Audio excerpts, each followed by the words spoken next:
Welcome back to Behind the Play. My name is Alex Adams, and today I'm joined by Chris Walder, the host of Walder's Sportscast, and my colleague now at Raptors Republic. Chris, thanks so much for taking the time and doing this. I was on your show, I think like a month ago, and I had a blast. So I thought I'd have to return the favor for you. So my whole goal here is to have a lot of fun, and I really appreciate you taking the time and coming on. Yeah, thanks so much for having me, man. Really do appreciate it. You're right. I just had you on the Walder Sportscast not too long ago to talk about some Canada basketball. It was a really good time, and we've been communicating in the Twitter DMs ever since. So yeah, the pleasure is all mine, man. It's weird being on this side of the podcast, being the guest instead of the interviewer. Mhm. So I I still haven't adjusted to it. So I hope I do okay on your show. We'll give you a 10-minute grace period and go. No, I'm kidding. I'm kidding. No, it is definitely weird. Someone, when I was in covering Canada basketball, being interviewed after doing this podcast for so long. Yeah, it's definitely weird to be on the other side. So we'll make this more conversational and a fun time. But Chris, like you're such a good writer and your show's really good, and I like where you kind of go with things. But just talk about your love of sports writing, I guess podcasting. Just tell us maybe the origin story a little bit for you. Yeah, I was a stubborn kid when it came to sports. I was never much of an athlete. I tried to be to impress people when I was like in high school and middle school to join the cool kids club. Like I would play, rec league soccer and I would try out for the basketball team and what have you. But my passion was just like watching sports and talking about sports. And my mom and dad always said like, it reminds me of like this Robin Williams speech when he won best supporting actor at the Oscars. He's like, sure, you can get into acting and be a comedian, but make sure you have like a fallback plan, like welding or something Mhm. like that, like a tangible thing that you can do for the rest of your life.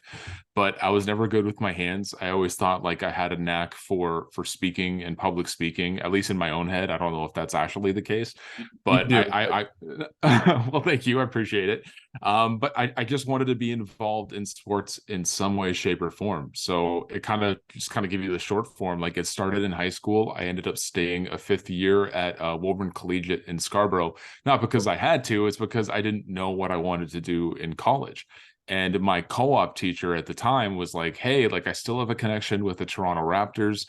We had one of our kids work there not too long ago. Would you be interested in an interview? And I was like, yeah, are you kidding me? I'm like a massive basketball fan. This would be like a dream come true. So, I got the interview. I worked game operations like my inaugural year. I was rolling t-shirts. I kind of learned the ins and Wow. outs of what goes on during a game. And I ended up staying there for like 6 years because they dug my work. I was working with the mascot. I was going on the court and doing like, skits with him. And That's as someone awesome. who grew up watching the team, like this was like the coolest gig ever. And correlating that into like, wanting to be a sports writer, wanting to be in media, ending up working for the likes of like Bleacher Report and Raptors HQ, and eventually The Score, where I was there the longest. Like it's been kind of a weird path to get to where I was, and I may not be as intertwined into sports media as I would like to be at this point in my Mhm. life. But at the Yeah. same time, I've done so much and experienced so much to last a lifetime that I'm just very grateful. And I remain passionate about sports and talking about sports to this day. What memories stand out for you in terms of your path, your journey? What comes to mind? Well, it was a hard road. I'm not going to lie. It was a lot of sleepless nights. It was a lot of not making money. It was a lot of Mhm. kind of, being perfectly frank, like a lot of depression and like having to go to therapy and kind of questioning whether or not this was something that I really thought I could do. And if I did think I was good enough, whether or not there was an opportunity out there for me. But something that my family kind of noticed is that the harder you grind, someone is going to eventually notice your work. And sometimes I would be overzealous on Twitter and just like tweeting about literally everything, almost to the point of annoyance for people who would follow me. But at the same Yeah. time, I thought this is like my ticket to get in. Like someone Yeah. will see like the occasional tweet or piece that I write, and this will help me get to where I want to be. Mhm. And just the feeling of getting those gigs at Bleacher Report, ending up getting an interview with The Score after applying like 6 or 7 times, and knowing that I was one of probably like hundreds of people who were probably bending over backwards to try and even just get in the door and get an interview. And for me to end up getting it and covering the NBA for 4 years for that company and writing about basketball, and like that was my job, like Yeah. getting paid to do this and getting health benefits. Like this is, I didn't think this was possible. So the journey had its ups and downs. Like again, it was more hard than I thought it was going to be, but at the same time, just getting to that end destination and experiencing the things that I did, like I wouldn't trade it for anything. Yeah, you know, of course. What was it like being around like NBA players and the Raptors and like in more of a media role? What was that like for you, Chris? Well, I wish I would have done more media stuff back in the day. It's not something that I necessarily experienced too often, just because you know they had their guys that would go to the games and Yeah. have the media credentials and whatnot. Like I, at the very least, I got to experience just being around the players in like a game operations capacity. Like I remember the first time just like walking back in Scotiabank Arena and seeing like Yao Ming and his mom and dad, who are both super tall. And Yeah. I'm like, yep, that's definitely like his family. Or like walking Yeah. into like I bumped into like literally bumped into Shaquille O'Neal, and I could have just been sent flying back, like the most massive human being I've ever seen in my life. And just like the little things where like before games, I would, you know, when the Raptors would like go onto the court and they would start like throwing miniature balls into the Yep. stands or whatnot. I was the guy who was handing them off and throwing to them when Yeah. they were coming out the tunnel. And I just thought like little things like that, like holding the flag. Like I was like, you know, the T in Raptors. Like I was just running around doing laps pre-game, and I was like, this is the best thing ever.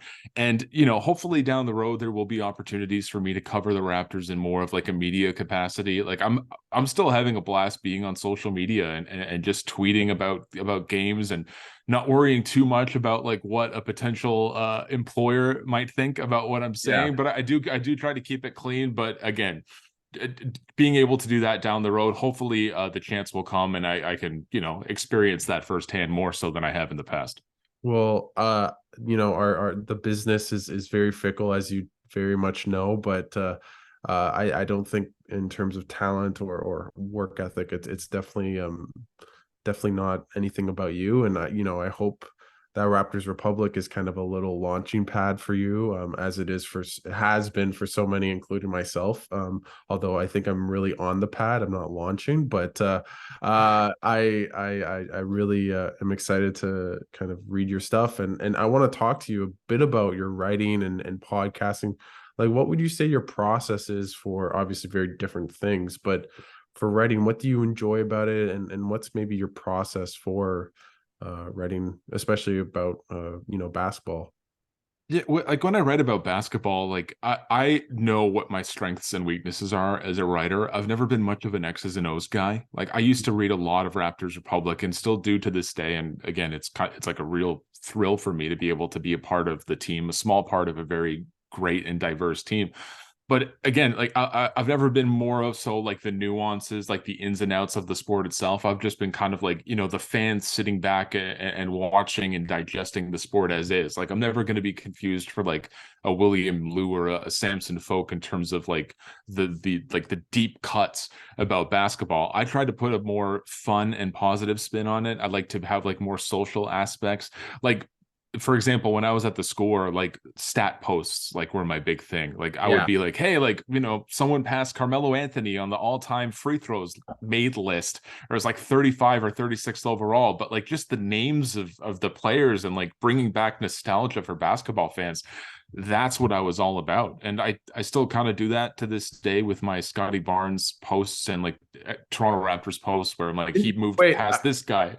I need to wait. Did he block you? Is that confirmed? Did Yeah, that? he did. Yeah, he did block me on Twitter. I would tweet at him like maybe once a month, being like, "Hey, come on my podcast." Like, you know, just like because I had no idea how else to get in touch with this guy.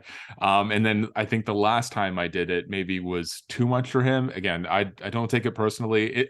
The only reason I mentioned it in the first place was because of people kind of know me on Twitter as like the Scotty Barnes fanatic and doing all of those Yeah, posts. I yeah. was That's like, kind of wow, ironic. the irony. Like this guy actually blocked me on Twitter. But again, like it's fine. it just is what it is. But like writing, I love doing posts like that, and like with my podcast, and you know this because you were one of my guests. Like I don't like talking about, too much about like stuff that may go over people's heads about basketball. I just like having like a back and forth conversation and just like asking you questions about you. Like you can talk on Twitter or whatever, your own show about basketball or any sport you like. But like, I want to know more about Alex Adams. I want to know more about the Blake Murphys and William Lewis of the world. And that's kind of like the rapport I like having with my guests. Yeah, no, I definitely try to have that a little bit on this show. I like the process. I like who they are as well. So I'm not saying our shows are the same because they very much are different, but I'm just a rip off of yours. Like, let's be honest. No, like, no, I'm no. just basically cut and pasted your I think show. yours has been around for much longer than mine, so I think I'm technically ripping off you. But it's like those musicians who don't know each other and then they figure out their songs sound the same and then they're like upset at each other. In this case, we're not upset, but yeah, we emulate each other in many ways. Piece But overlap, yeah, it's basically just a mirror image. But again, like that's podcasts in general. Like a lot of people just kind of have similar formats. It doesn't mean anyone's copying each other. It's always trying to be about sticking out. It's always about the host, Alex. Thanks for setting me up there. Yeah, no, it's never about the host on this show. I will tell you that. But I wanna, is there anything from podcasting, like just on your show? You've had some cool kind of guests, some cool stories. Maybe talk a bit about that, and you've explained why you like it to be more fun and not X's and O's, but just talk about the process for you in your podcast. Well, even to this day, I always get nervous asking people to come on my podcast. Like, even if it's people that have followed on social media for years and years, and we do have kind of that online rapport, I still get like sweats. Like, I deal with anxiety on a regular basis. I always try to find ways to kind of handle it. But even sending someone a DM and being like, hey, like I have this show, the Walder Sportscast. Would you like to do it? Are you interested? And sometimes I'll send out emails, like some of like the more like the bigger name guests that Raptors fans would, correlate would be like a Jack Armstrong or former announcer Chuck Swirsky, or even, current, play-by-play guy and former Raptor Alvin Williams. Like I would send emails and say like, hey, can I gauge your interest? Would you like to do it? And sometimes it takes a few days or weeks to hear a response. And I'm just like, maybe I'm not like important enough, or maybe they're too busy, or like, I have that self-doubt. But once I get the guest on, it's, once the nerves kind of subside and you start getting into like an actual conversation with people, it's just like the best thrill as a podcaster. And like hearing afterwards, like, getting positive feedback and positive reformation, just being like, hey, like I really enjoyed my time on your show. If you ever need help getting another guest or whatnot, like please let me know. I would love to like hook you up with some names. And I just talking to the likes of Jack and Chuck and Alvin and other names, just like people I wouldn't, like yourself, for example. I don't know when our paths would have crossed unless I like had you on my podcast. Like it's just the coolest feeling, like just learning about people and having those deep conversations. Yeah, no, those are some pretty cool names. And I mean, considering you've followed the Raptors for a long time, those are some pretty heavy hitters. I want to ask you about the Raptors because obviously you're going to be covering them. But what do you make of this? It's seemingly half new, half old era of the Raptors with a new coach in Darko Rajakovic. Obviously, there's no Fred VanVleet. Like, what should the expectations be for this team in your mind, Chris? I think the expectations are kind of similar to what they were last year. Like, don't go overboard in terms of thinking this team is an elite contender in the Eastern Conference. I think with the way moves have kind of unfolded this summer, Milwaukee and Boston are leaps and bounds ahead of everyone else. And then there's like this second tier of maybe like the Philadelphia 76ers, if they can figure out the Harden situation, maybe the Cleveland Cavaliers as well. I think the Raptors are still kind of in that play-in realm, maybe getting like the 6th seed in the Eastern Conference, best case scenario. But I think, whether they want to admit it or not, this team is technically kind of rebuilding, retooling. Like there's a reason why Pascal Siakam is not locked into an extension as of yet. OG Anunoby can still walk this summer. Like he's not signed either.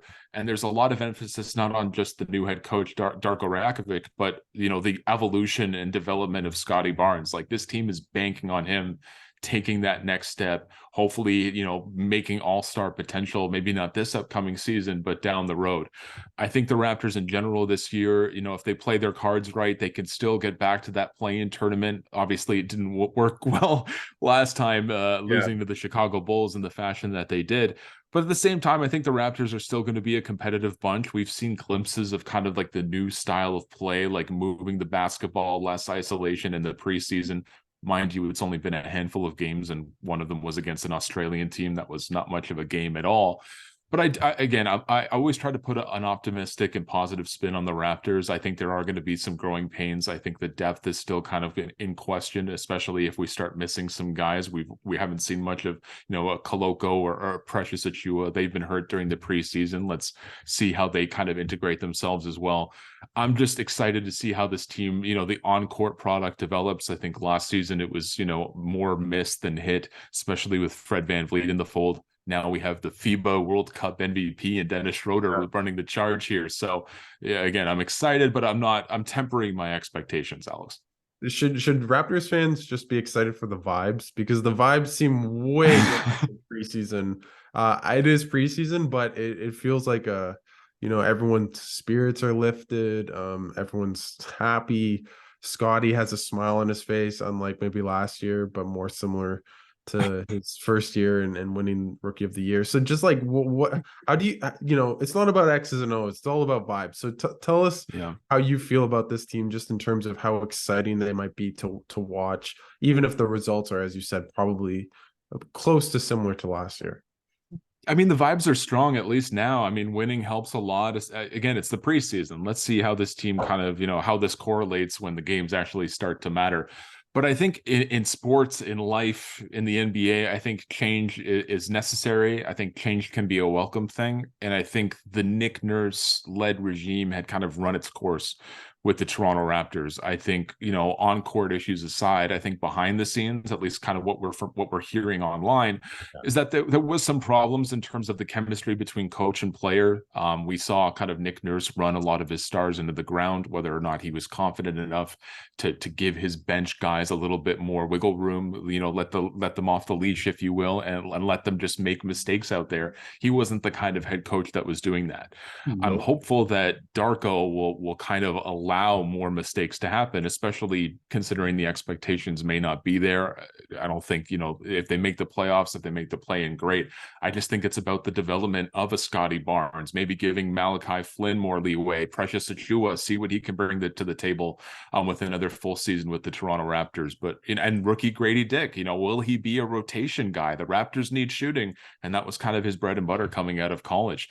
So right now, I think the vibes, like you said, are very strong. Once the games, if they go on a losing streak, how will they adapt? How will they retaliate? Will that change the mood of the team, and especially the online discourse? That does remain to be seen.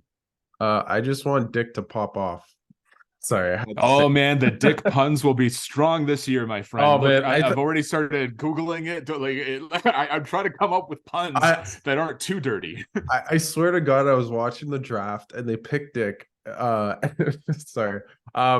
And I think my Twitter blew up, and I was like breaking it by my laughter. That was like breaking my Twitter app, because it was just incredible meme after incredible meme.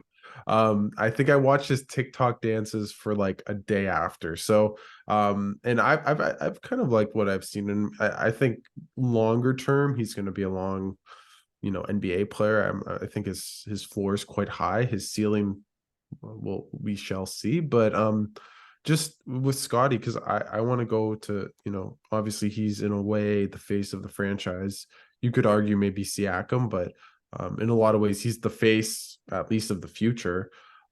He's looked really good in preseason, but he's talked about being in better shape. He looks in better shape. He seems much more assertive, more consistent, which was really a problem with his game, even in his rookie year, but especially last year, where he'd always play well in the fourth quarter, and Tim Tebowing it a little bit out there. Shout out to him. But how do you feel about Scotty going into his third year, and what do you think he can maybe improve on going into the season?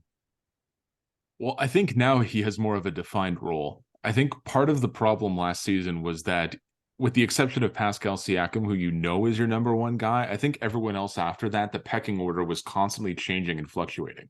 Like Scotty Barnes didn't know if he was going to be like the number 2 option on any given night, or if he was going to like drop back to like number 5, because Fred's in the picture. OG needs his looks as well. Gary Trent Jr., he can score with the best of them. Scotty didn't necessarily know where he fit with this team, but I think now with the offseason changes, Fred's no longer in the picture. I think they're just going to strap the rocket to Scotty Barnes and try and put him in the best situation to succeed. And again, we don't know, like if poop hits the fan and the Raptors are, under 500 come the All-Star break, will Siakam still be here? And then at that point, Scotty Barnes, you are the de facto number 1 guy on this team. Like, how far can you take them?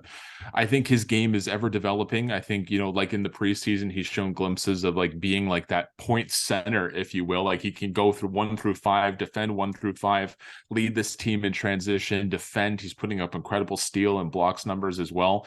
I think he needs to just be more consistent with his jumper, especially if there are moments where he's going to be settling with the ball constantly moving, pick and pop. Can he be that guy for the Toronto Raptors? But I really do think the sky is the limit for him. I think, again, I'm very big on online discourse. I think the rookie class that he was in, we're going to be talking about that a decade from now in terms of how strong it is with the Evan Mobleys and the Cade Cunninghams and the Josh Giddeys. I think Barnes, despite being the rookie of the year that year, he kind of gets lost in the shuffle because I think the expectations were a little too high for him too soon, which, they should be. You're the rookie of the year. You were designated as the best guy in your class, but can you carry those expectations over and just start slowly but surely improving every single year? I think that's going to be the most important thing for him. And there's a reason this front office wasn't, necessarily dangling his name out there for the Kevin Durant's and Damian Lillards of the world. I think they are very high on Scotty Barnes. Now it's just taking those expectations, taking the ball and running with it.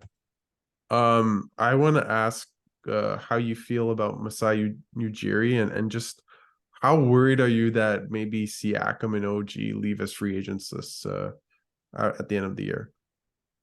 Oh, I'm terrified. I think it would be a horrible situation for this franchise if they both walked.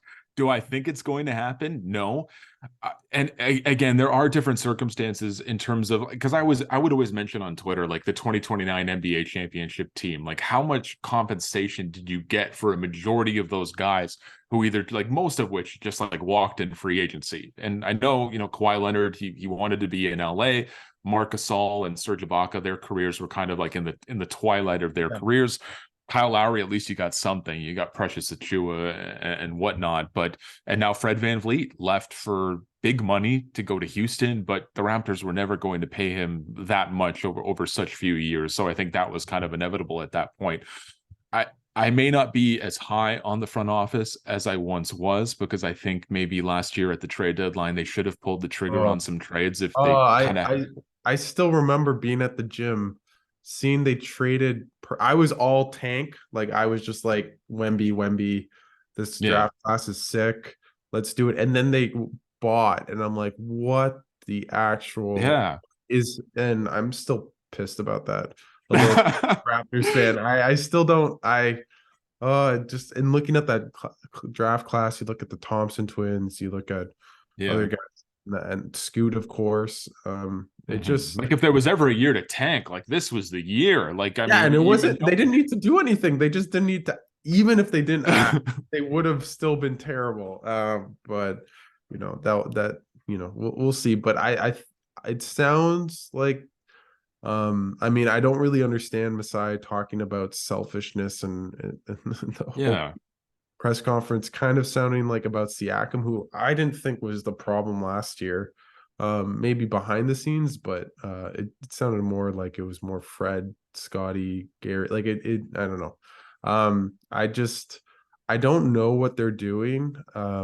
It does seem as though they brought in Darko. That probably was a change that was needed. I'm not necessarily as sad that Nick Nurse is gone. He's amazing, won a title. I'm nothing bad to say. I'm glad he got us Jordy Fernandez for my own sake, covering the in Canada, because I think he had a big part in that. And I'll just say that I very much know that it wasn't his choice not to play for Canada. It Mhm. was, and it was not Daryl Morey's decision either. And a little birdie told me that, so that I trust a lot. So that's my sourcing. I don't report a lot, but just overall, I get the Darko pick. He's looked good, but what are you doing? Like, you either sign Siakam, OG, or they're gonna walk for nothing. It just, you can't be good, and it doesn't make sense to hold on forever. They held on to DeMar and Kyle for a long time, but those teams were good. Those teams were getting 58 Yeah. wins every year. It's not, that makes more sense than a team that doesn't even make the playoffs or um otherwise. So I just it seems like patience was their greatest strength beforehand, and now it's their greatest weakness. And I just don't know what they're doing. But if Siakam or OG is either traded or signed by the trade deadline, I am more than happy. I just like, just Chris, imagine they lose both of them in free agency. Just how, like, does, yeah. Anyways, that's I my think, rant. look, I That's my think rant. if OG and I think OG Anunoby is far more likely to leave. I think both guys genuinely like being with the Toronto Raptors, but I think if the opportunity is there and the money is there, even though the Raptors can pay, especially Pascal, more money over more years, I don't think he's going to get that all NBA, which is difficult to achieve on a mediocre team, which the Raptors are expected to be. But again, if one or both guys leave in free agency, I am hopeful that this extension will be settled with Pascal. I think the longer they wait, I think it does give them a little bit more, leeway with the Raptors front office. But again, it's been a tumultuous time with them. Like, there was a period where they were untouchable. Masai and Bobby, like, you couldn't speak anything negative about them, but now we're starting to see some cracks in the foundation. The optimist in me, Chris Walder, positive that these kind of types of deals will get settled. But if push comes to shove and one or both leave, like, we have to take a good hard look at this front office and start reevaluating, and maybe their time has come, but not yet anyway. Can I just say that, like, as much as I love OG, like, the rumor was 3 first round picks for him. Like, now you don't know the Yeah, protect and everything, but is OG worth that? Like, that seems like, run with it. I don't know if you, apparently. like, I love Bill Simmons, and him and Ryan Russillo always talk about how they always joke about how OG is the next, like, Jordan. By the way, his values talked about in the NBA, and I really like him, but he can't really create for himself. He's an okay passer, not a Yeah. great or good passer, great on ball defender, all defense. But it just I don't know. I am very skeptical of what's going on, but the vibes do seem better. And it's been good. What do you make of maybe Gary Trent's role? Because it seems as though he's going to be off the bench and Dennis Schroeder will be starting. Just talk about that dynamic of maybe Schroeder now in Van Vliet's footsteps, and Gary Trent off the bench, who was bad last year off the bench, but seems to be decent so far and accepted his role in preseason. Yeah, I think that's the most important thing, is that Gary is like embracing this idea of being the sixth man. Like, he's certainly talented enough to step into the starting lineup and be that number two, like the starting shooting guard for the Toronto Raptors. But I think he's more needed for that second unit. I don't think scoring is going to be a problem with the starting lineup. Shooting might, because lest we forget, this team is going to probably have some growing pains in terms of shooting the rock. But I like Gary in that reserve role. I think when it comes to situations like this, where a guy is clearly talented enough to be a starter, but you need him to be a reserve, you need them to kind of like channel into that mindset like almost instantaneously. And I think Gary, even last year, proved that, like, hey, I could be a bench guy. If I'm going to be a sixth man, I'm going to be the best damn sixth man I can be. I'm going to put myself in that conversation for some hardware. We've seen him, especially in the last game against Chicago, like, he was moving there. I think he had like four or five assists in the first Yeah, half. He didn't have a game all last year where he had more than 4 assists, and he had four in or the even first 4 half alone. passes.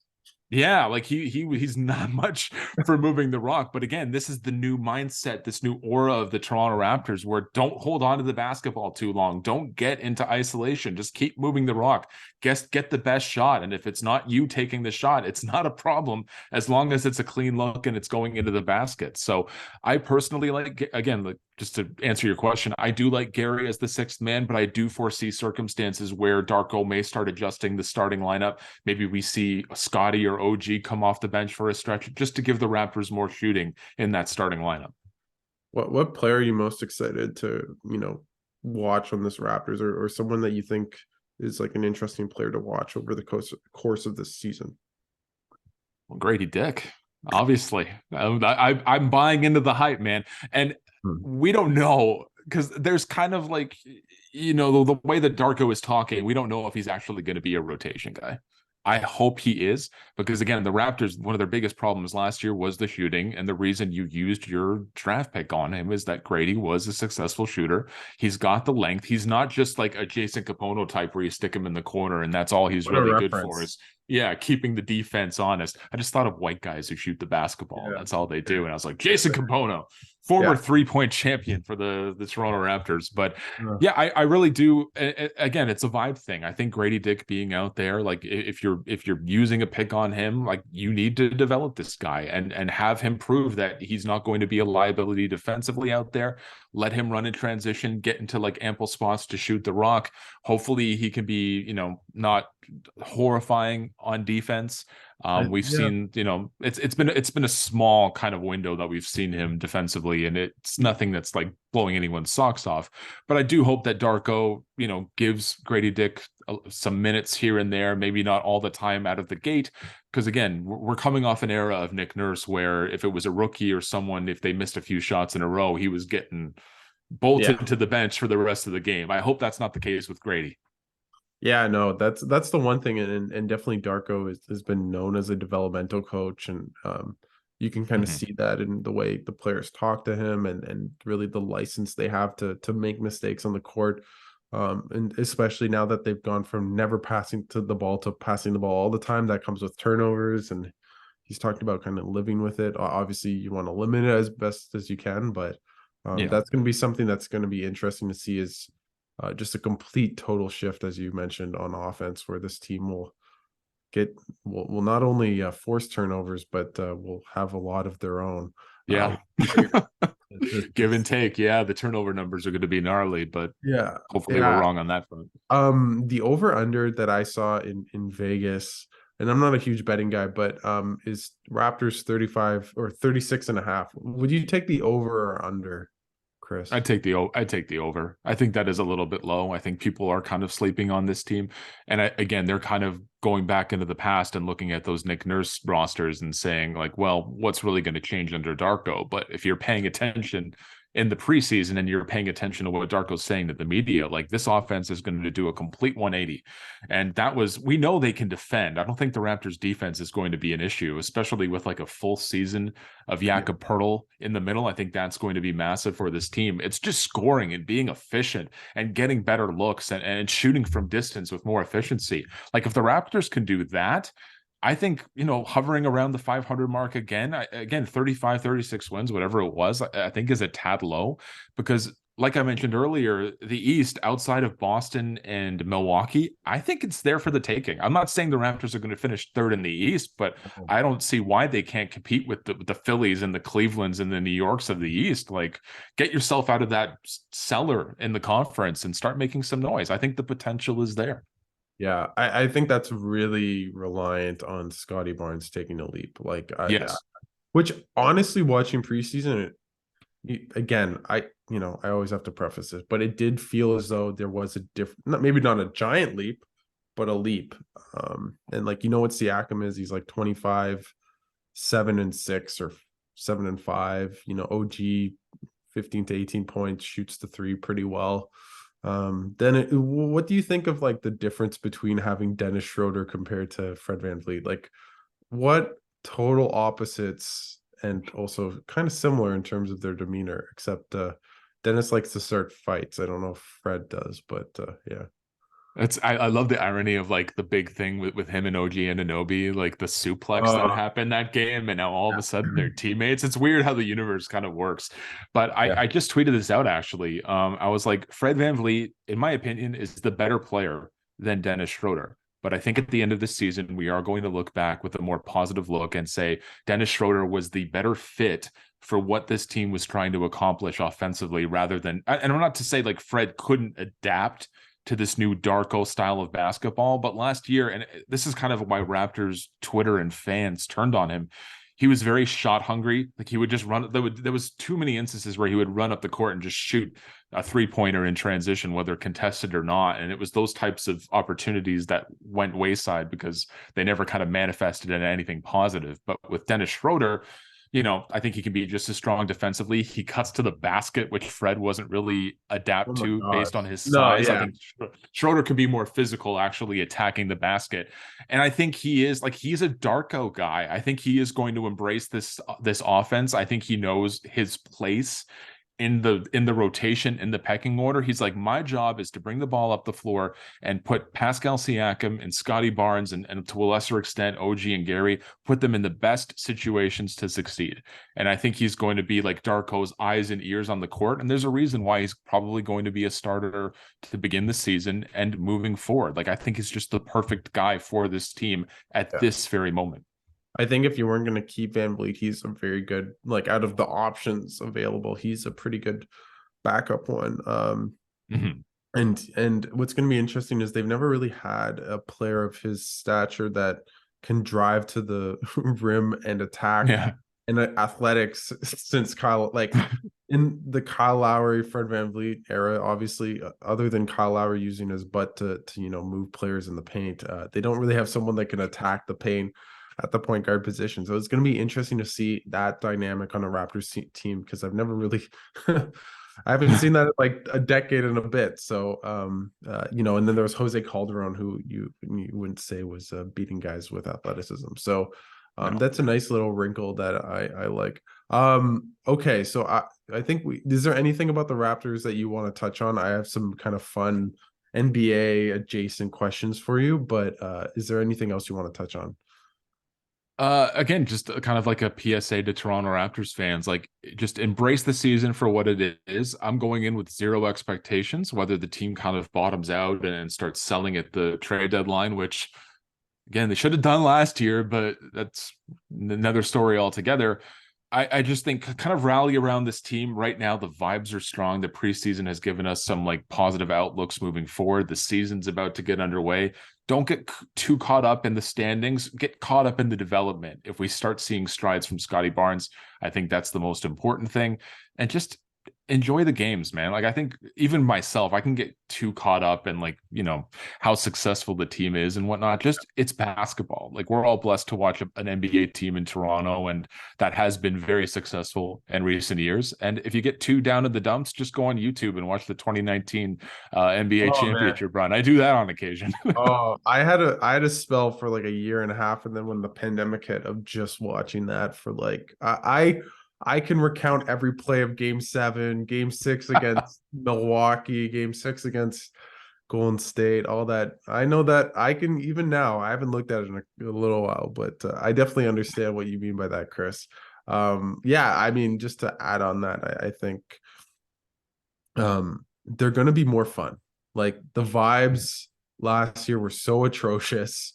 There's that game against Milwaukee where no one scored for like 6 minutes on national Oh, television, bring right? that Like up. they're just not going to be, they're not going to be a great half court offense. That's okay. They weren't last year, but they're going to be more exciting. I think you're going to see more rotations, more young guys. It's more like a team, not on the come up per se, but a team that you can cheer for and root for, and should be more fun. And if preseason has any even like minute translation to the NBA season, they might not win more games, but you'll be more excited to watch them than last year, where you're like, so Ugh, yeah, terrible. exactly.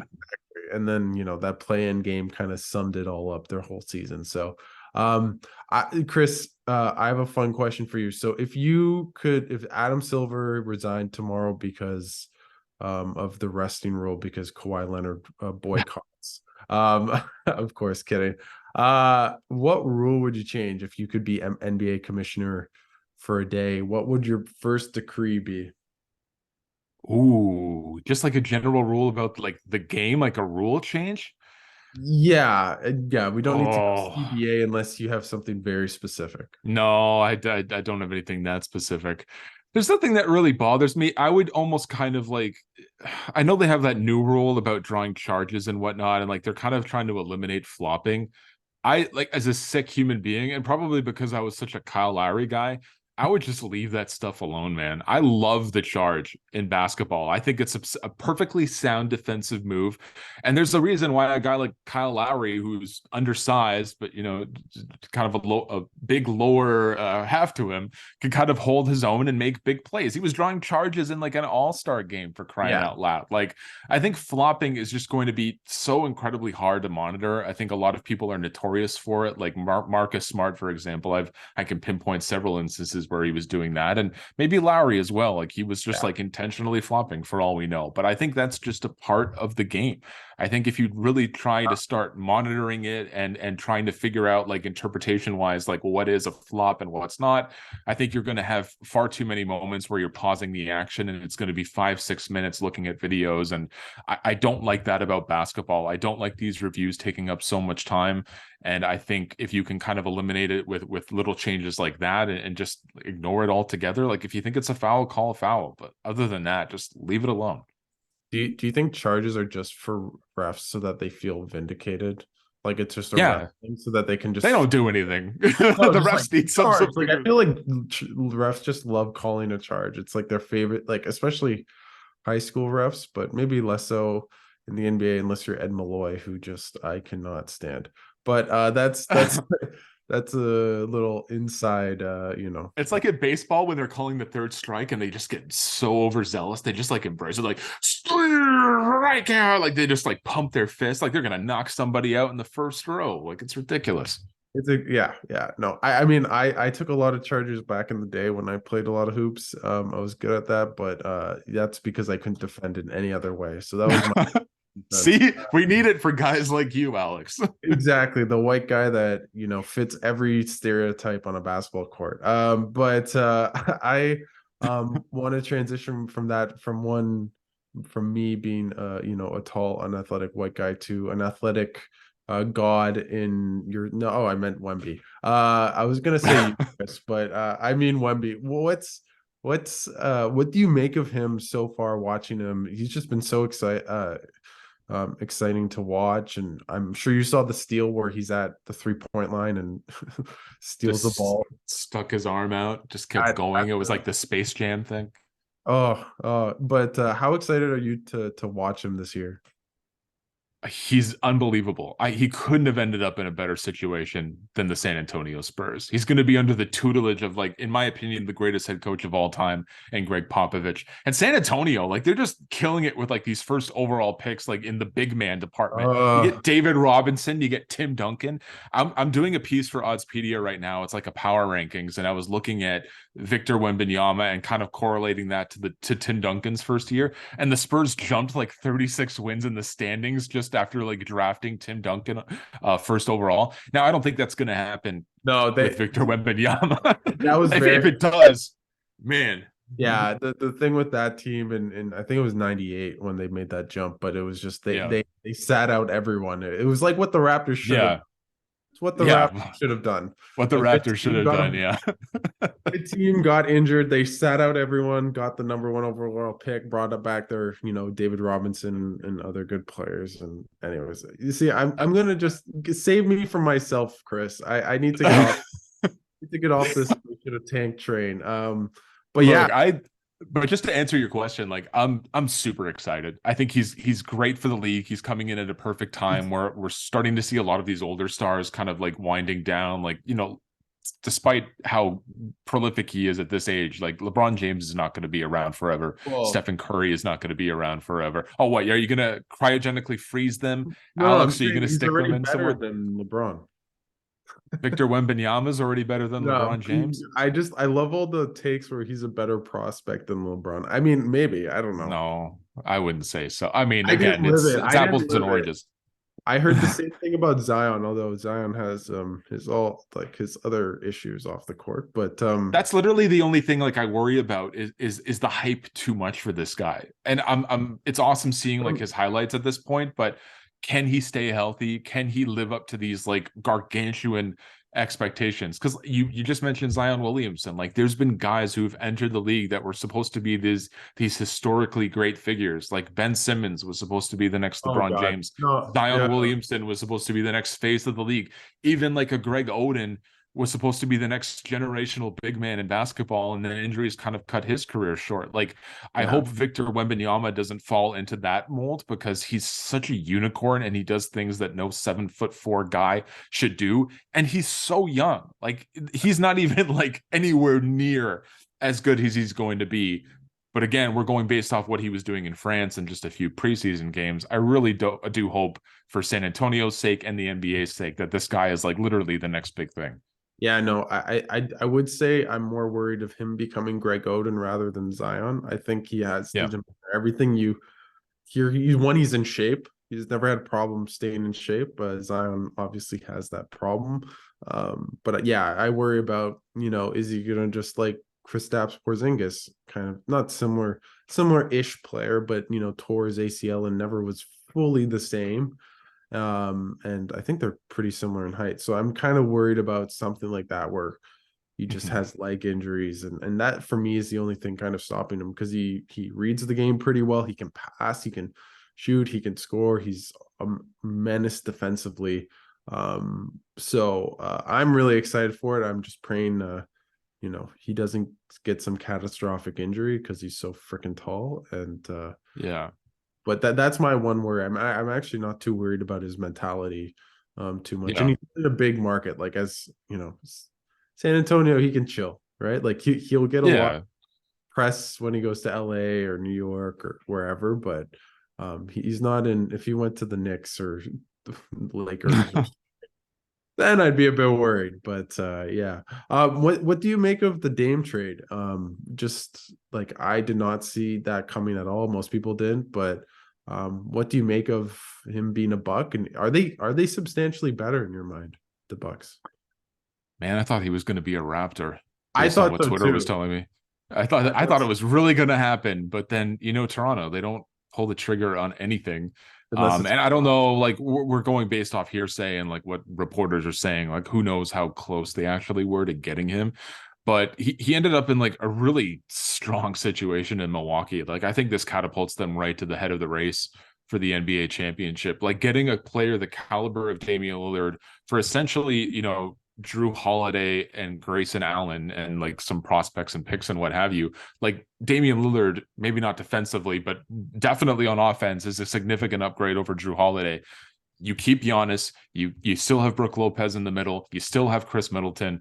Like that foursome right there, like I don't know, like they're basically covered across the board. You can slot in anybody as the fifth guy. It reminds me of the joke that Dan Le Batard was making with the Heat back in the day, where they have the Heatles, and it's like run the point night, get a fan from the crowd, and just give them a jersey, and they can bring the ball up the floor and just yeah. hand it off to the three other guys. Love Like I Dan. think Milwaukee, like with all due respect to Boston, because they obviously made some moves this summer as well. Like don't disrespect the Denver Nuggets, and the Lakers got deeper. I just think it's Milwaukee's to lose at this point. I think Really? Whoa. Lillard and Giannis complement each other so Whoa. well. Like and again, Chris Middleton, I mean, he was a number two guy essentially on a championship team when Milwaukee won it, but Damian Lillard just raises their ceiling significantly. And it was already high, and people slept on them because they got trashed in the first round by the Miami Heat, who have gotten worse, in my opinion. Like, I think Milwaukee and Boston is inevitable depending on how the standings play out in the regular season. Like if one team kind of just takes their foot off the gas and seeding wise they can't match up in the Eastern Conference Finals, I think it's going to be a battle between those two. But I would take Milwaukee in a heartbeat against Boston and anyone in the West at the moment. Can I push back a little bit on the Of course you can. It's your show, Alex. Do what you want. Oh, it's always about the host, as you said. No.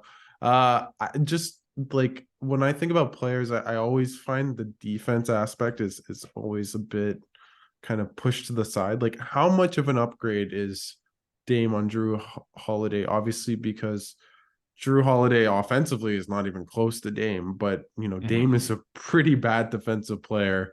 Drew Holiday Yeah. is a pretty amazing defensive player. They don't really have anyone to go at guards defensively. Like how in like just in the playoff time, how are they going to be a team that gets enough stops, but also obviously they should be pretty good offensively. But just how do you make of that kind of difference and evaluate maybe the upgrade between the two players? I mean, I get what you're saying. Like, it's going to be a lot of switching. And, like, if for whatever reason the guy beats Dame off the dribble, which will happen because Dame isn't a spry chicken anymore, like, what's your backup plan? You have Chris Middleton, you have Giannis Antetokounmpo, and then you have Brook Lopez protecting the basket. Like, again, I think this team is designed to kind of help a guy like Dame Lillard if he doesn't have it defensively, which we know he's not going to. But for every basket that Dame gives up, he's going to give you 3 back on the other end because that's how strong he is. There's a reason why so many teams were vying for this guy's services, and Milwaukee coming out of, obscurity in this whole trade discussion because no one thought they were in contention at all to Yeah. ultimately get him. Again, is there a better 1-2 punch in basketball right now than Lillard and Antetokounmpo? And this is very early to say that. I don't think there is. Yeah, I don't think so. Like, I mean, uh, yeah, I kind of want to say Jokic and Murray. Yeah. There's a part of me that just is like Jokic is better than Giannis, which maybe is a hot take, but I feel that in the It's deep. not like wild to say that. I mean, No, I mean, Jokic hasn't won any MVP. Oh wait, he has won 2 MVPs. And I think Jamal Murray as an overall basketball player is not too far away from Dame, but yeah, I think that's the only one that makes a lot of sense to me. Like outside of those two, I'm not a big Boston believer. yeah. I look at LA like LeBron 5 years ago and AD now, maybe, but as good as LeBron is, he's not a first team all NBA type player, right? And the Lakers didn't address the Jokic situation. Like, Jokic torched them for 4 games, and they didn't bring in anyone over the summer because AD held his Oh, own to a point, but not enough to win a game. Christian Wood would tell you that they have a three-headed monster now. Yeah, I'm the better CW, Alex. Christian Wood, get on There you my go. level. There you go. Exactly. No. Yeah, no, you're exactly right on that. I don't really know what the solution is, but for Jokic, but I think Mhm. yeah, AD anyways. We're going on a different topic. But you are kind of all in on the Dame trade. That's kind of where we've landed. So Very uh much so. I want to go from you being all in to someone that's completely out, and that's James Harden in Philly. What do you make of that situation? How awesome is it that he's not with Philly and reportedly I saw maybe this changed, but he's in Houston, which is just like poetic. Like the strip club never left him, did it? He is No. forever he never runs away from the grind. He's just grinding. Sorry, that just too easy. But what do you make of that situation, Chris? It's too much of a soap opera for my liking. Although the cynic in me wishes the worst on not all Sixers fans, but most Sixers fans. Because I remember that first round series with Toronto, and a lot of people, including myself, had some questionable tweets when Joel Embiid got, hit in the face or elbowed in the face, whatever, by Siakam. And it seemed like everyone was wishing physical harm on Joel Embiid, which was not the case. And I reiterated that very much so. But my DMs, my mentions, man, I was ready to leave Twitter forever because it was getting Wow. brutal. And Okay. now that Philadelphia still hasn't gotten out of the second round with Joel Embiid, who I think, again, is like an all-time center, a future Hall of Famer, like one of the best players in basketball. But the expectations are that this duo of Embiid and Harden is going to get you over that hump.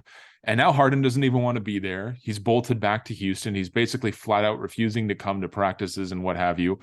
And once the regular season starts, it's going to get very interesting in terms of how that all kind of works out. But man, there's again the sick person in me, Alex. I'm loving every minute of it because it's Philadelphia, but from a basketball standpoint, you got to feel sick to your stomach for Joel Embiid. Like, this guy has given this franchise everything, and there's a reason why you're seeing all these sports talk shows and Twitter takes being like, "Man, when is Embiid going to ask out?" Because it could actually happen at this rate.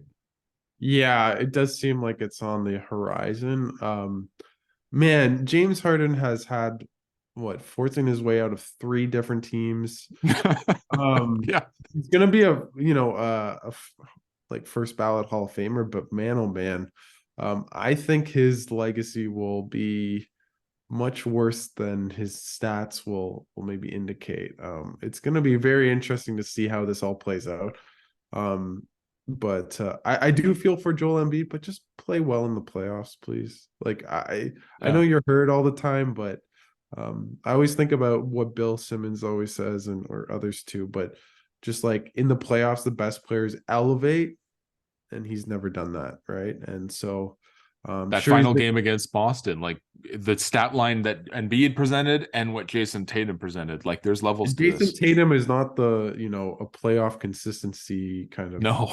barometer. He is all over the place. So, even Jason Tatum's kind of been clutch at the big moments, but yeah, just such a weird career for both of those guys, right? Like with Ben Simmons leaving, and just yeah, I do not need to see another Ben Simmons workout take or him talking to the media about Oh, dude, don't get me started, man. All these like NBA Central accounts that like have like 600,000 followers, and they're like, man, Ben Simmons looks great this offseason. Look at him hit consecutive free throws, like with no pressure on him whatsoever. I'm like, dude, I don't know what his PR team is doing on Twitter, but they are reaching out to everyone and just sending like 30-second snippets of this guy. And I'm yeah, so over it. Like, I wish him well. I really hope he does kind of like have a resurgence in his yeah. career because he's dealt with so many injuries and with his lack of shooting and his lack of forcefulness on offense, like he just kind of like shies away from the moment.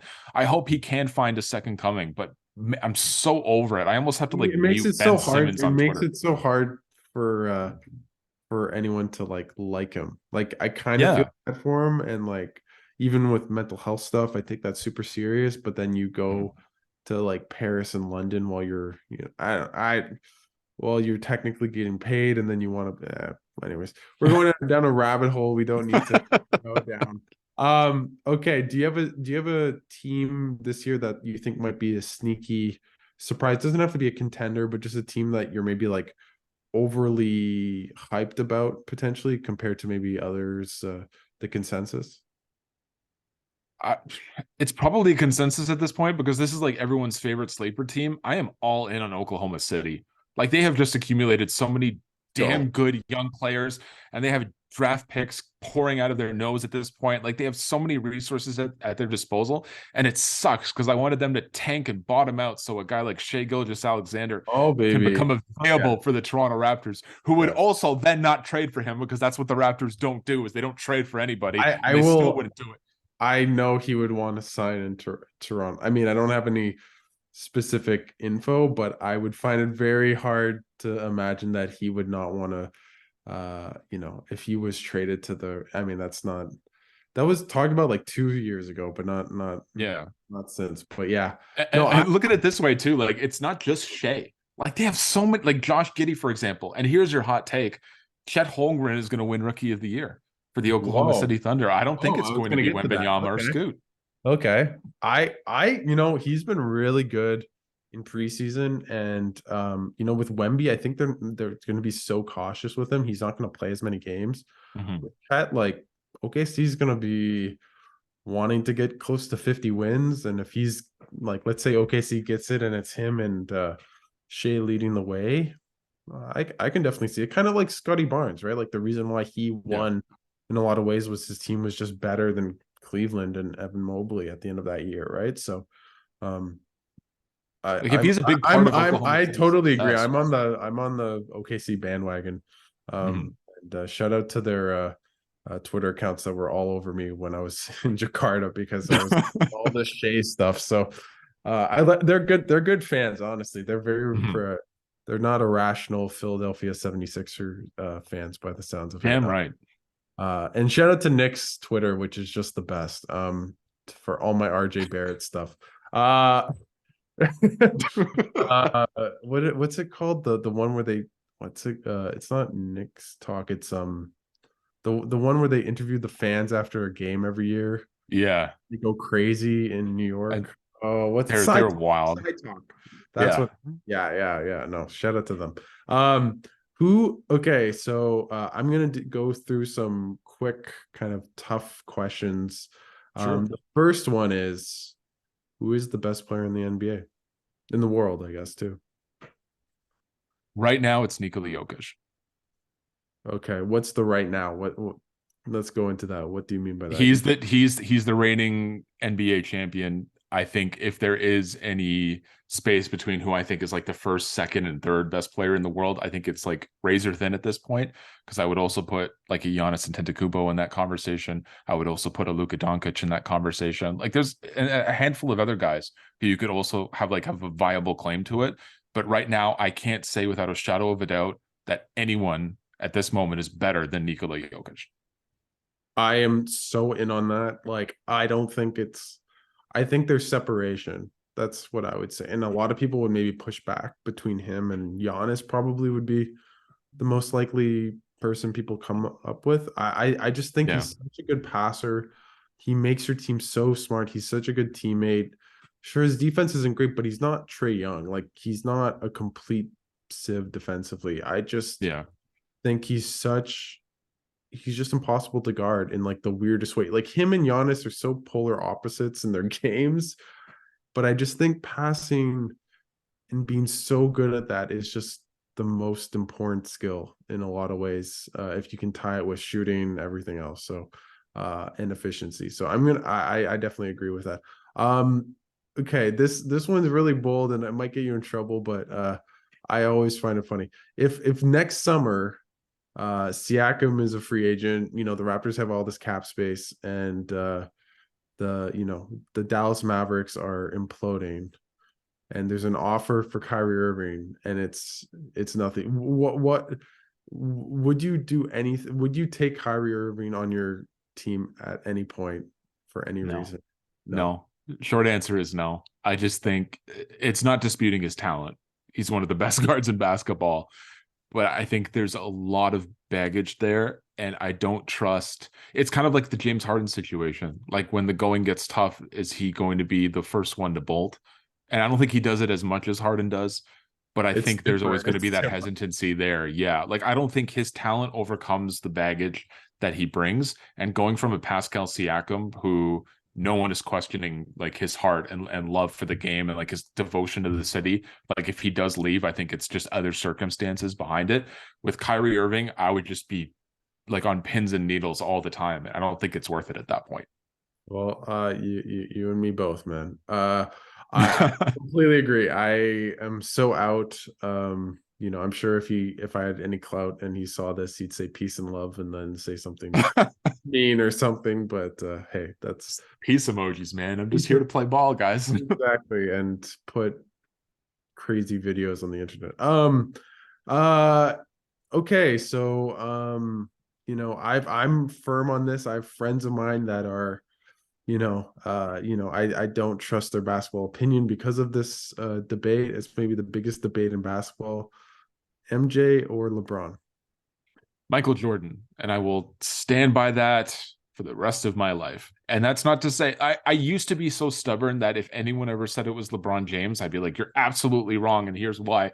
Now it's because it's different generations too. Like when I started watching basketball, like my mom for Christmas got me like this like 3 VHS box set of like Michael Jordan IMAX movies where it was like chronicling like his first 3 years as like the champion, like that first three-peat that they had, and then the following with the series with the Jazz and whatnot. Like he was such like and Twitter didn't exist back then. Now we see everything that LeBron James does. If he makes one comment about anything, like literally every sports network out there is going to blow it out of proportion.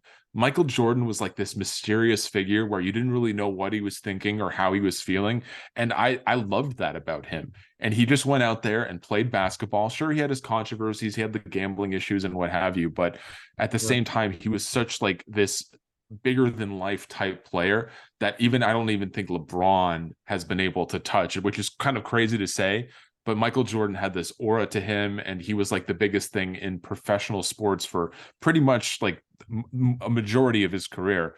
And he never lost in the NBA finals. And LeBron can't say that either. Yeah.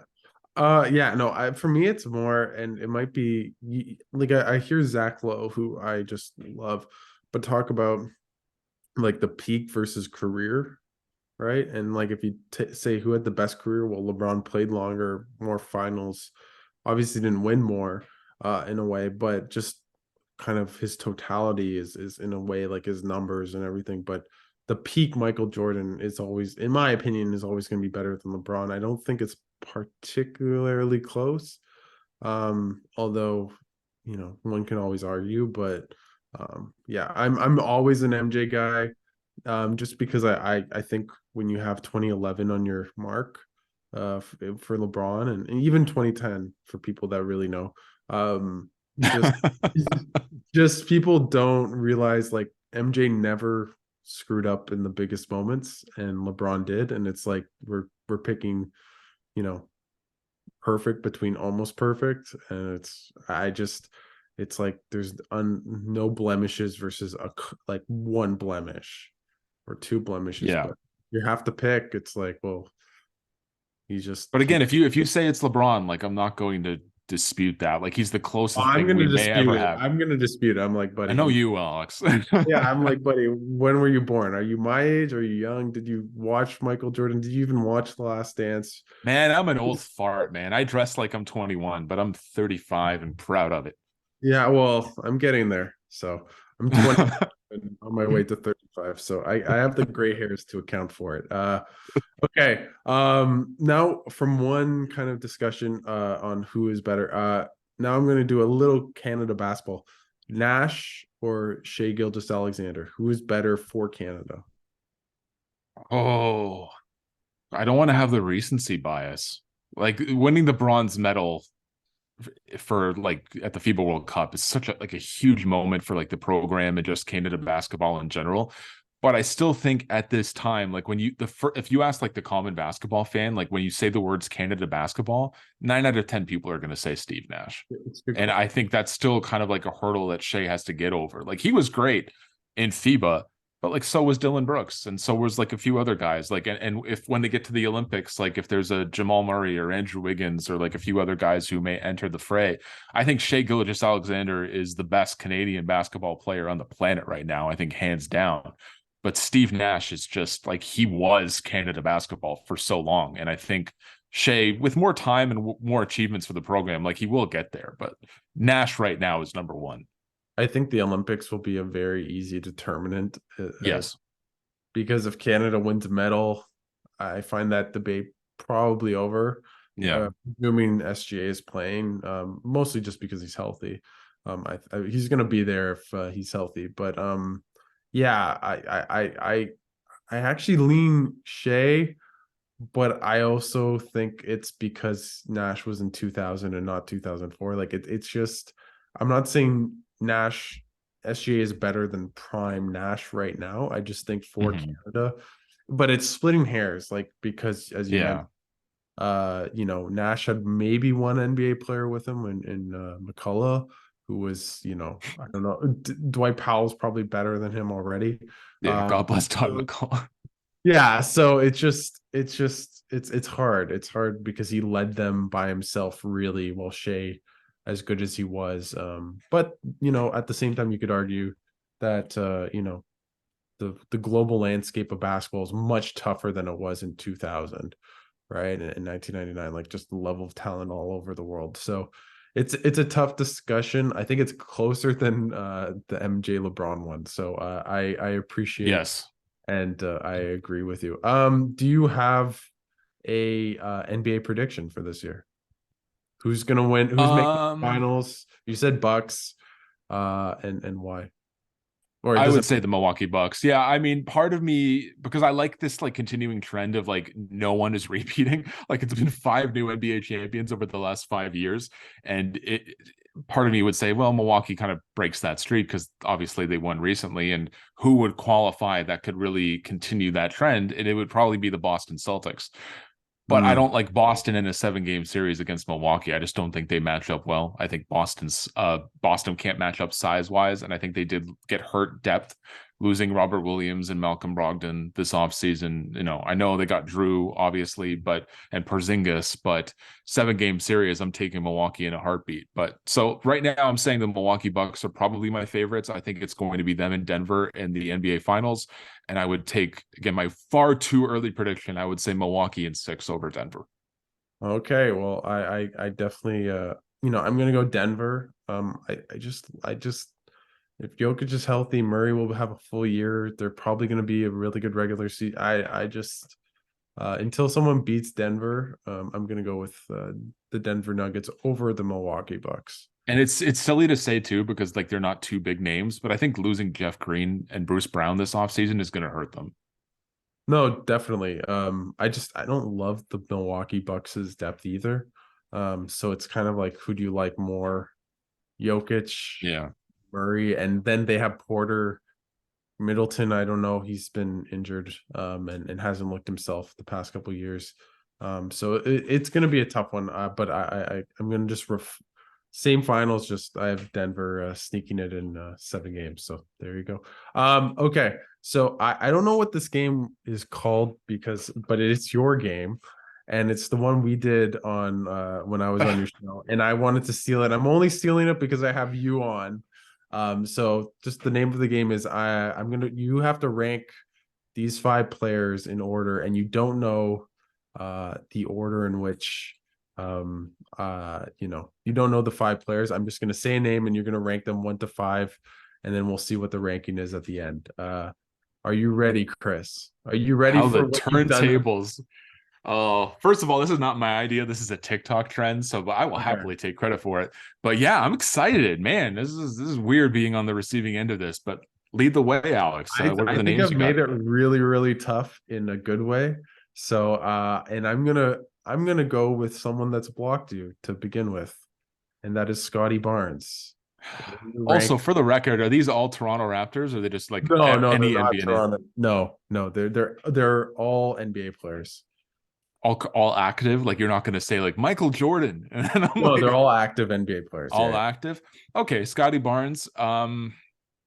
Again, he blocked me. I don't care. Everyone blocks me. They all block me at some point. Serge Ibaka blocked me. He Oh, set the really? trend for Toronto Raptors to block me. There you I go. think I proposed a trade for him once, and I think that was the only negative thing I said.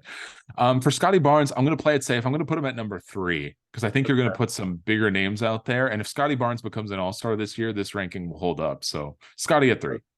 Okay. The next one is Devin Booker. I really don't like Devin Booker.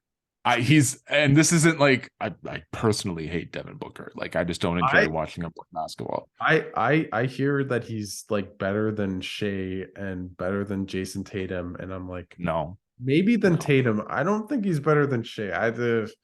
Maybe that's just me, but Okay. So I had Scotty at 3. Like Booker's a better player than Barnes, so I'm gonna put Booker at 4.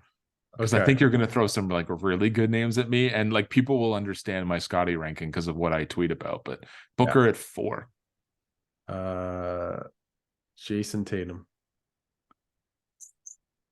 Damn. All right. Jason, are you just like throwing names out there that either I don't like or have blocked Oh, me I on social didn't media? know. I did not know that. I like Tatum. Like I'll get it wrong. All right, so I'll put Jason Tatum at number 2. Super talented guy, like one of the best forwards. Like he's had some issues in the postseason, but I loved his performance in that closing game against Philadelphia, and it made me really happy. So Jason Tatum, even though he's a Boston guy, Celtics guy, number 2. SGA. I can't put him at number 5, but now I'm afraid who you're going to put. Who the last guy is. I will. You know what? I will give you a little warning that you need to be a bit worried about your order. That's all I'll say. I'll give you a little.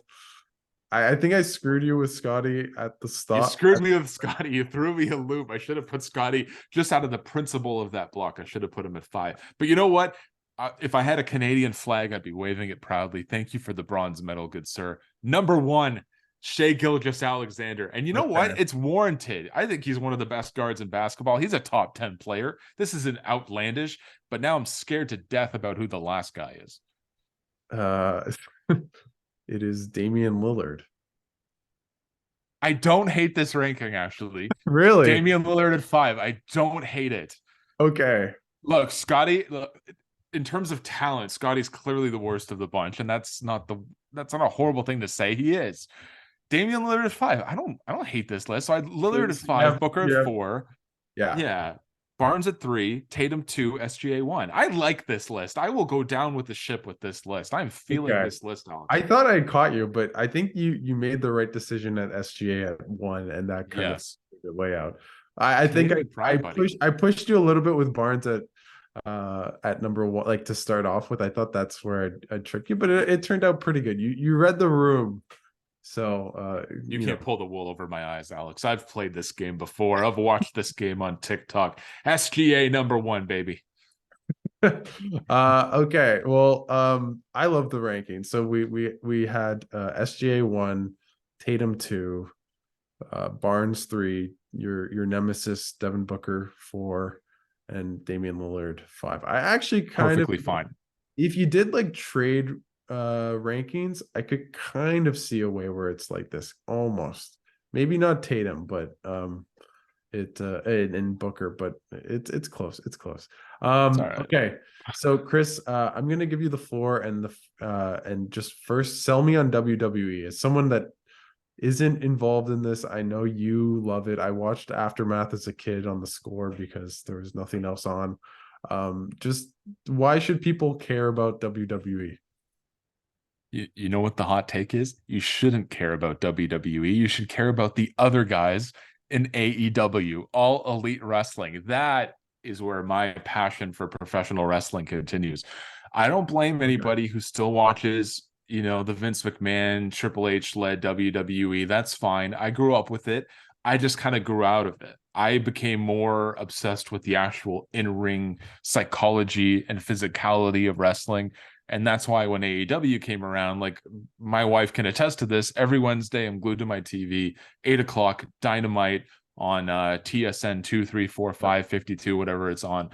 I love it about that. And my mom and my wife are like, why do you still watch this? Like, it's fake, it's rehearsed.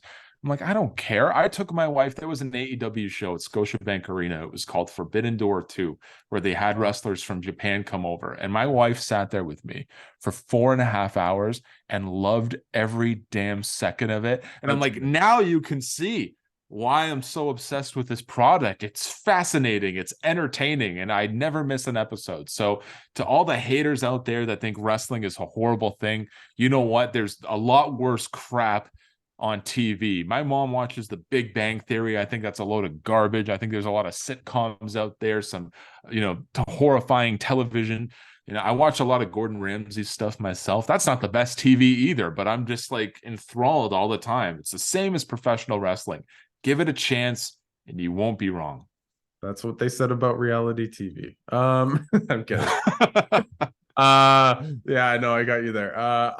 You know what, you've sold me on the in-house experience, so I will check that out. I've seen it on TV before.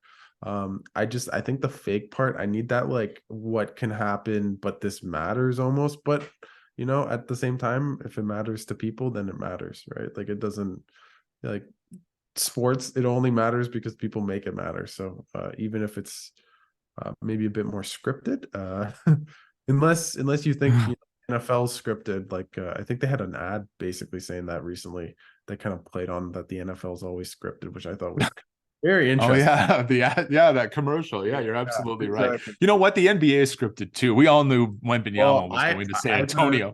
As a dumb 19-year-old, I always said the NBA versus Canada, and then they won the championship, and I can't say that anymore. So it's given me perspective, right? There you go. What I'm talking about, Alex. Yeah. It's Ed Malloy is in my dreams. Okay.